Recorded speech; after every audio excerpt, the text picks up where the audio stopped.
साहब जितना नुकसान हो गया, अब चुपचाप बंद करो और पीछे आ जाओ। तो उनको लग रहा है कि मेरी इमेज डाउन हो जाएगी इलेक्शन में तो तेरा ऐसे भी सत्यानाश होगा, होके रहेगा क्योंकि साहब देखो वहां जहां $2 प्रति गैलन तेल मिलता था अमेरिका में लड़ाई के पहले, आज 4.5 औसतन कीमत हो गई है डॉलर प्रति गैलन। और वॉशिंगटन में, नेवाडा में, कैलिफोर्निया में, वहां आप जाके देख लो साहब $5 प्रति गैलन पे आ गई। फूड प्राइसेस बढ़ रही, इन्फ्लेशन बढ़ रही, ट्रांसपोर्टेशन कॉस्ट बढ़ रहे, एयर ट्रैवल एयरलाइंस फेल हो रही हैं अमेरिका में, भट्टा बैठ गया एविएशन टर्बाइन फ्यूल।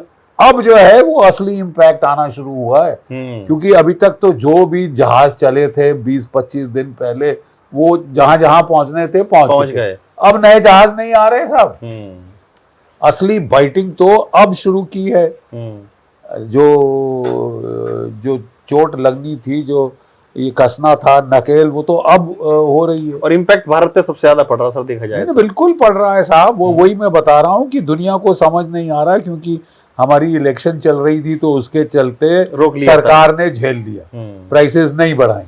ठीक है साहब, तो 2, 3, 4 इलेक्शन जो थी अब वो खत्म हो गई। अब आपकी जो कंपनियां हैं, ऑयल कंपनी, उनकी लुटिया डूब जाएगी। डूबी पड़ी है सर, तभी तो प्राइस बढ़ाना पड़े हैं, तभी तो प्राइसेस आपको बढ़ानी पड़ी हैं।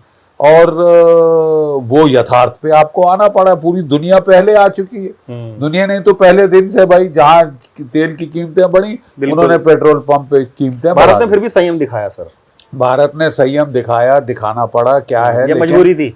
लेकिन एक गलती भी उसमें ये हुई संयम में, कि हमने ये दिखाने की कोशिश की कि कख नहीं हुआ, हम बड़े तगड़े हैं, हमें कुछ नहीं होगा, सिर्फ स्वा कुछ नहीं होगा।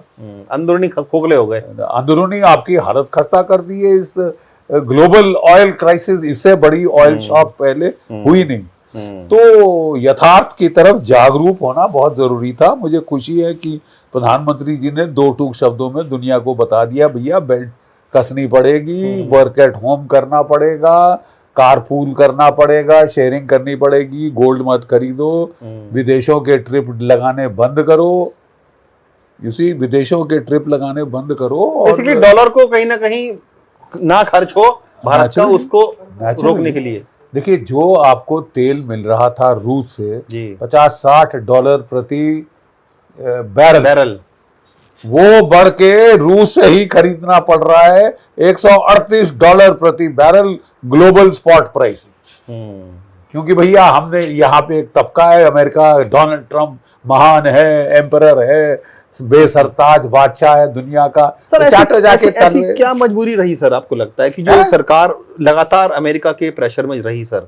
मुझे तो कुछ समझ नहीं आएगी क्यों मजबूरी होनी क्यों चाहिए। हम अमेरिका को खुश करने के लिए अपनी इकोनॉमी तबाह नहीं कर सकते ना साहब। बिल्कुल, कि नहीं जी, तुम रूस से, पहले हम ईरान से खरीदते थे, सबसे सस्ता तेल वहां का पड़ता था। क्यों? क्योंकि वो सबसे नजदीक है। बिल्कुल, ट्रांसपोर्टेशन कॉस्ट नहीं है, वो बंद करो, सैंक्शन है, ठीक है। तो यहाँ जी हजूर, यहाँ पे बंद कर दी पिछली सरकार ने। अब रूस से तेल खरीदना शुरू किया, वो बंद करो, 500% टैरिफ लगाऊंगा। अबे यार, तेरे हमारे कार के इंजन में पानी डालेंगे क्या अभी? ये तो अब महज पागलपना होता जा रहा ना, कि जिसको बोलते थे कि फिएट पे फिएट आप पास करे जा रहे हो, आज ये, कल वो, कल ये सनक।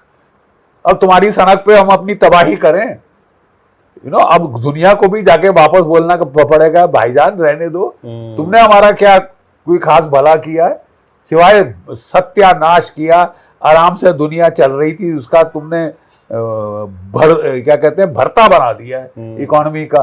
और अभी आपके पागलपना खत्म नहीं हो रहा। ईरान की लड़ाई खत्म समझ नहीं रहे। एक मिनट, ईरान की लड़ाई खत्म नहीं हुई है और ये क्यूबा पे चढ़ना शुरू हो गए। हाँ, तो मतलब ये कब तक चलेगा साहब? परसों ग्रीनलैंड, चौथ कनाडा, फिर कोई और इसका क्या भरोसा? एकदम सनक चढ़ी जनाब को, तो अमेरिका भारत पे चढ़ाई करो। बिल्कुल। तो मतलब ये ऐसे पागलपने से बोले ना, ऐसे दोस्तों से तो दुश्मन भले। और हमको अब अगर अभी भी शत्रु बोध नहीं हुआ है तो अब होना पड़ेगा।